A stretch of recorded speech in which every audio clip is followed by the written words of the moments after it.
What's up, everybody? Welcome back to the channel, and I've got a banger for a video for you guys today. This one's freaking hilarious, if you will. Check this out.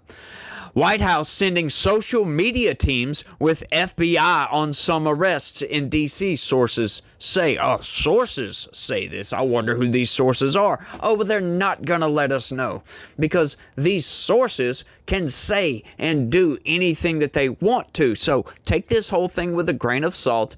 There's a bunch of logical inconsistencies in this news article right here. We're going to go over some of those. This is a fascinating bit of news, if you will. I love it, y'all. Let's get into this.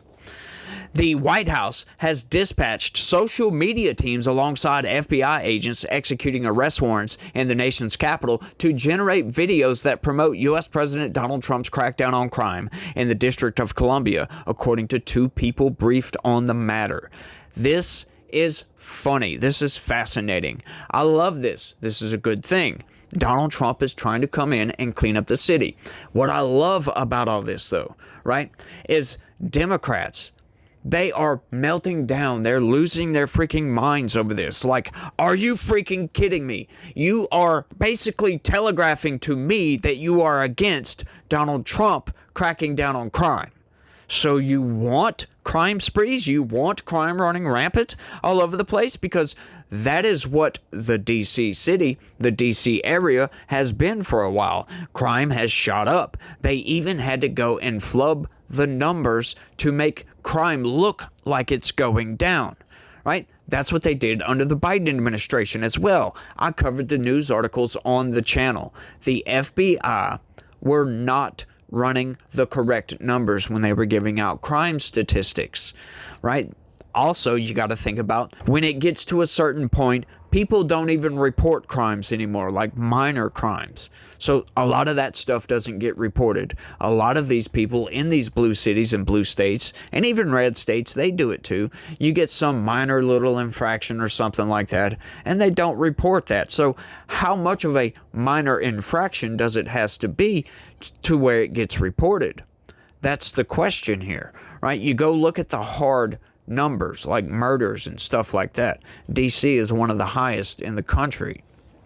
So the fact that Democrats are yelling and screaming and gnashing their teeth only makes their position even more tenuous, right? I love it. I love watching the Democrats flounder around, trying to say anything that goes against Donald Trump, trying to get it, just grasping at straws to knock down Donald Trump, to poke at the bear, if you will, just a little bit.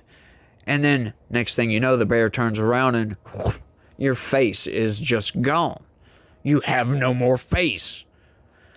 That's what Democrats are essentially doing under Trump, because everything he's doing is very popular policy positions, for crying out loud. It's funny how Democrats act. But let's get into it. The highly unusual arrangement runs afoul of long-standing Justice Department norms, which seek to insulate criminal investigations from political influence. Oh, so now it's political. See, that's the corporate press inserting their own politics on top of the news. That wasn't news right there. Like, this is so funny that they're screeching about this. Oh my God, is Donald Trump sending social media teams so he can make propaganda videos? Have you not ever heard of cops?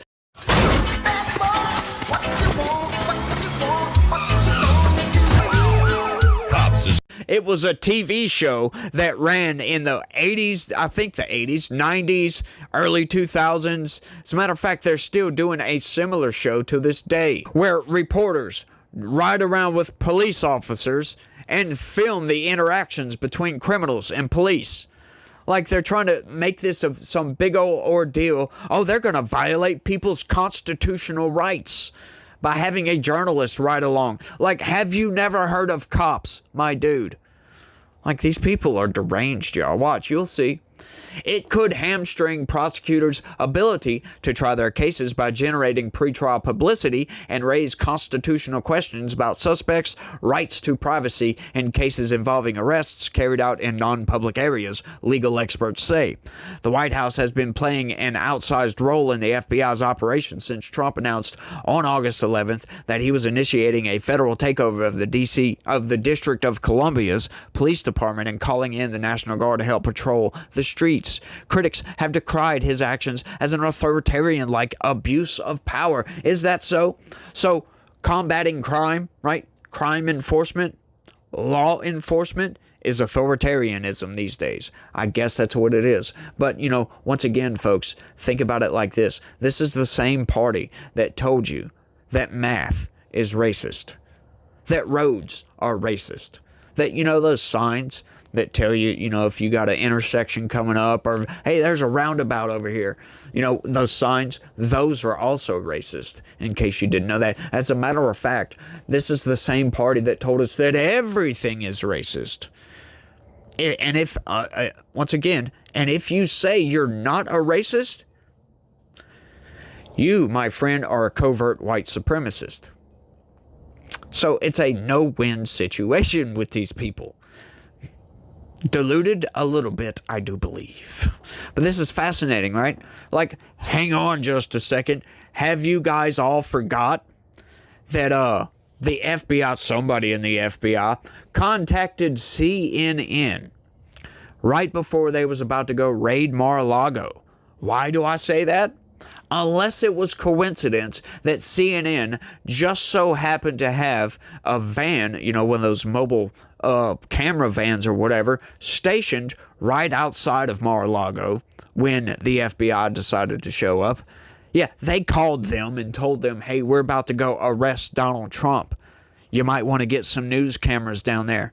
This is the same party that is now telling you that, hey, they're sending social media teams to film interactions between criminals and police, that, oh, this is authoritarianism. Okay. Hey, how about some consistency, Democrats? You ever thought about that? Democrats, have you ever thought about trying to be consistent? Have you ever thought about trying to say one thing, then do the opposite? I mean, have you seriously ever thought about, saying something and then saying something that's antithetical to what you just said? I mean, have you ever thought about not doing those things? I don't think they have, y'all. I don't think they care. I don't think they pay attention enough to realize the hypocrisy, to realize the double standard. Oh, it's funny.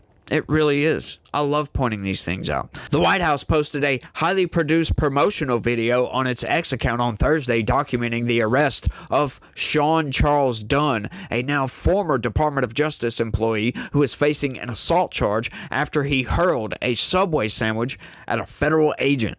In the video, armed agents can be seen storming Dunn's apartment and putting him in handcuffs. Yeah, is that all that this guy did? Yeah, so apparently just throwing a sandwich, no, that's not all of what he did. This guy just became irate and was yelling and screaming, calling him fascists and all kind of stuff. He resisted arrest. He threw the sandwich. They go to arrest him. He resisted arrest, tried to escape. So, yes, good. I'm glad this guy got arrested, a former Justice Department employee. Get these people out of there, man. Stormed, putting in handcuffs. I love that. The video was taken by a social media team sent by the White House, one of the sources said, speaking anonymously to discuss personnel matters. According to X, it has received 2.4 million views. The social media team that filmed Dunn's arrest remained embedded with the same FBI squad throughout the evening, the source said. Reuters could not determine whether the people who produced the video are White House employees, nor could it determine on how many occasions the White House has sent people to film arrests since the operation began. The White House declined to answer those questions.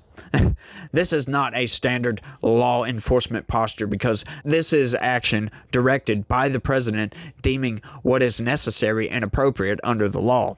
Of course, the White House is involved in highlighting our hugely successful efforts to stop violent crime in Washington, D.C., a White House official said. As the most transparent administration in history, we will continue sharing these efforts with the press, the American people, and the American people, the official added. Sorry about that, y'all. Spokespeople for the FBI declined to comment. Dunn's attorney Sabrina Schroff declined to comment about the White House's role in filming the arrest, which took place just outside the doorway of Dunn's residence inside what appears to be an apartment-style building. These are political media influencers who are there for a sole purpose, which is to document things in a light most favorable to a political agenda, said defense attorney Bradley Moss. It has nothing to do with law and order. Now, that's right. It has nothing to do with law and order because, once again, it is filming the interactions, what is going on, right? Once again, folks, that would be pretending. That whole statement, they just want to portray it in a political light. They just want to make Donald Trump look good. Good, great. But what's the inverse of that? I mean, can you answer that question? What is the inverse of that? Not sending social media teams? Not arresting criminals? Like, what are we doing here, folks? Like, seriously. So what if they want to make some propaganda video? It doesn't violate the Constitution, but we got some constitutional questions, y'all. The White House has also stationed employees inside the FBI's command post overseeing the federal operation who are tasked with reporting back with arrest numbers, the two sources said. Oh, so statisticians, if you will. A social media post from the Drug Enforcement Administration on Saturday featured Stephen Miller and White House Deputy Homeland Security Advisor Tony Salisbury appearing at the command post alongside Justice Department officials. In recent days, the FBI and the Metropolitan Police Department have referred media inquiries about arrests involving federal agents to the White House. Legal experts said embedding social media teams who are not employed by law enforcement agencies to film arrests could, in some instances, run afoul of people's Fourth Amendment right to privacy during the execution of a criminal warrant. Oh, so these people, once again, like I said earlier, have never heard of cops, I guess.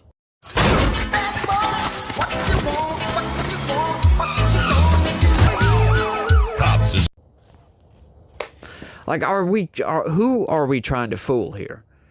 Like, do they really think that this type of narrative is going to work? Now, I can say for sure that this narrative will work with Democrats because Democrats don't seem to have any critical thinking skills at all. Because they'll hear that and they'll just be like, Donald Trump is a fascist. Donald Trump is a fascist. Like a robot. They will. Now, not all Democrats, of course. I apologize to any Democrat that does have critical thinking skills. There's not a lot of you out there, so, don't blame me for getting it wrong, if you will, or making that statement, because the vast majority of Democrats don't seem to have critical thinking skills because all they do is repeat talking points. Even when you debunk their talking points, if you will, they still repeat them. They will still say, Donald Trump is a fascist. Like, how do you combat that? Like, there's a difference between law enforcement and authoritarianism. You know that, right?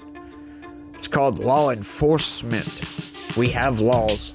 Authoritarianism is forcing you to do things outside of the law.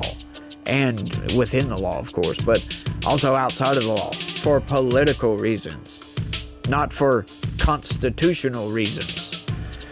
It's fascinating, y'all. I love these news articles like this because the left is just deranged and a bunch of lunatics, and they've lost their minds. They ignore reality on a consistent basis, but I think that's all I got for this one, y'all. Y'all let me know what y'all think about all of this down in the comment section. Y'all don't forget to smash that like button for me. Subscribe if you're new around here. Share this video anywhere and all over the place, all at the same time, if you could. Click that join button, sign up, and become a member. That would be lovely. Help this channel expand and grow. But, outside of all that, just remember, y'all, that God is always with us, and He loves each and every one of you. So, y'all try to have a good day, and stay legitical. Peace.